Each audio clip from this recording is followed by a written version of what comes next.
The room glittered with crystal chandeliers and polite smiles, but something felt wrong the moment the single father noticed the three small figures standing together near the edge of the ballroom, perfectly dressed yet completely unseen.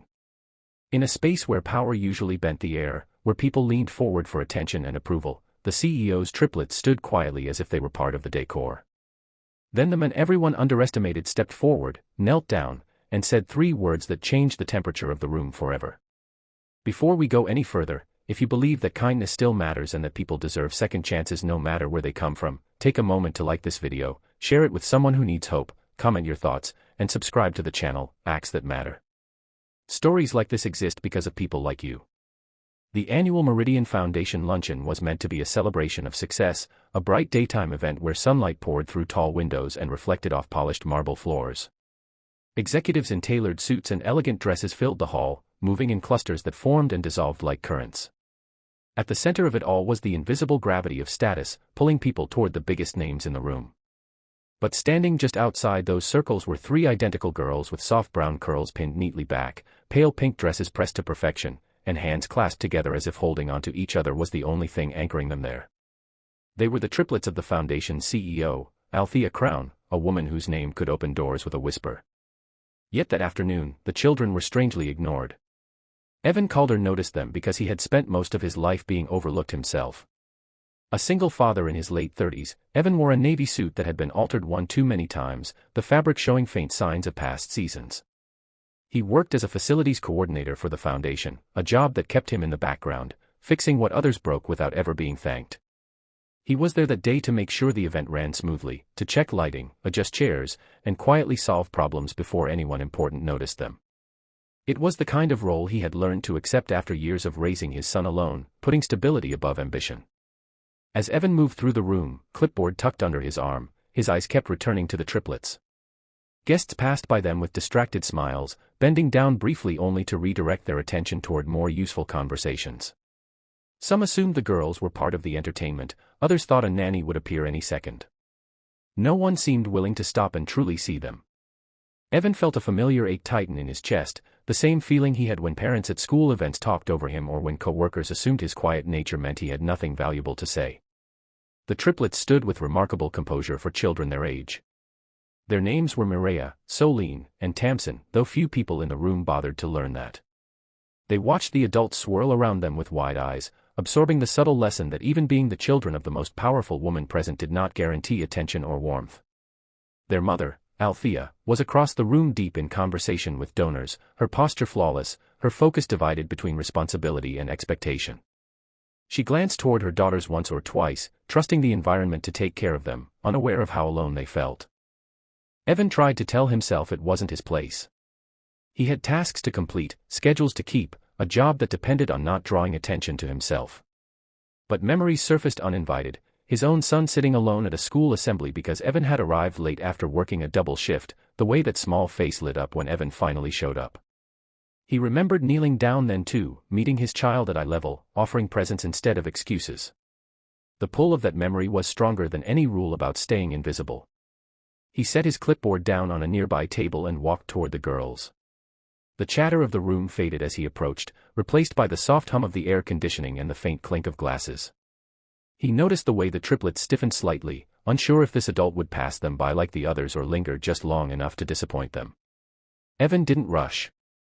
He lowered himself carefully, bending one knee until he was level with them, the polished floor cool beneath his hand. He looked at each of them in turn, not as a group, but as individuals. Three different expressions, three slightly different ways of holding their hands, three small hearts beating fast with uncertainty. Then he said three words, quietly and clearly, words that didn't echo through the hall but somehow cut through the noise anyway.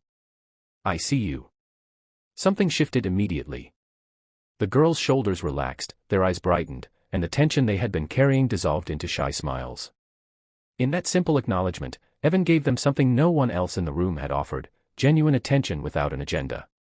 He stayed there for a moment longer, asking about their dresses with his eyes, nodding as they gestured excitedly, letting them feel important without needing to be impressive.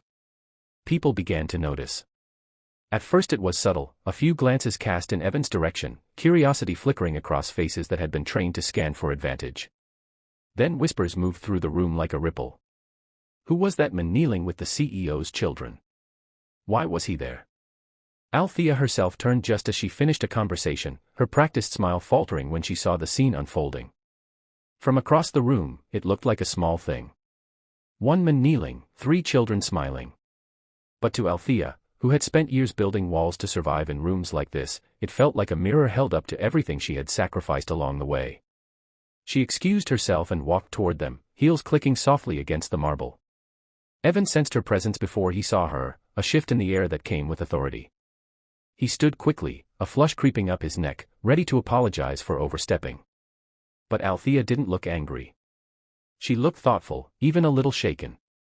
She took in her daughter's expressions first, the ease she hadn't seen on their faces all afternoon. Then she looked at Evan, not as an employee, not as a subordinate, but as a person. Around them, the room seemed to pause. Conversation slowed. Phones lowered. People sensed that something important was happening, though they might not have been able to explain why. Evan felt exposed, every insecurity rising to the surface at once. He was just a single dad trying to do the right thing, hoping it wouldn't cost him the job he depended on. But instead of reprimand, Althea felt gratitude rise up, unexpected and sharp. In all her years of commanding rooms like this, she realized how rare it was for someone to act without calculating the benefit. Evan had gained nothing by kneeling down. No introductions, no favors, no recognition.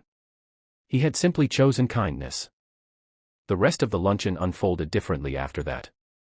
Guests began to approach the triplets with genuine interest, no longer out of obligation but curiosity sparked by what they had witnessed. The girls laughed more freely, their confidence growing as the afternoon light shifted across the floor. Evan returned to his duties, but something inside him had changed. For the first time in a long while, he felt visible too. Later, as plates were cleared and the crowd thinned, Althea asked to speak with Evan privately near one of the tall windows overlooking the city. Daylight framed them both, the skyline stretching out in quiet contrast to the noise that had filled the room earlier. She asked about his life, his work, his son. Evan answered honestly, not embellishing his struggles or minimizing them either. He spoke of early mornings, of packing lunches, of the constant balancing act of being enough for someone else while feeling like he was barely holding on himself. Althea listened in a way that surprised him.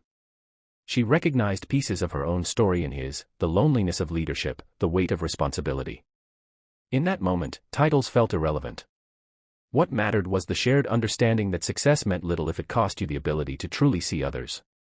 By the time the event ended, Evan walked out into the bright afternoon with a strange mix of exhaustion and hope. He didn't know what the future held, whether anything would come of that brief connection. He only knew that he had done something right, something aligned with the values he was trying to pass on to his son. Weeks later, change arrived quietly.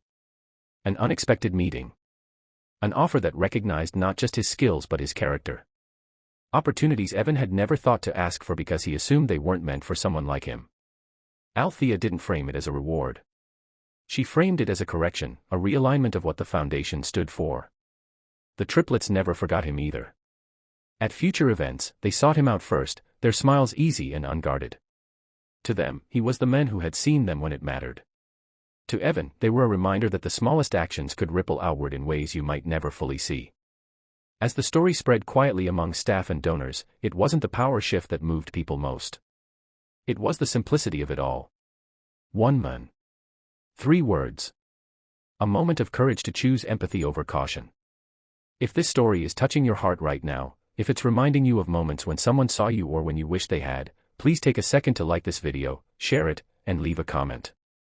Your engagement helps stories like this reach people who need them most. And before this video ends, we have a special request for you. Comment the words "I see you" below and tell us about a moment when kindness changed something for you or someone you love. Because sometimes, in a world full of noise and ambition, the most powerful thing you can do is kneel down, look someone in the eye, and let them know they matter.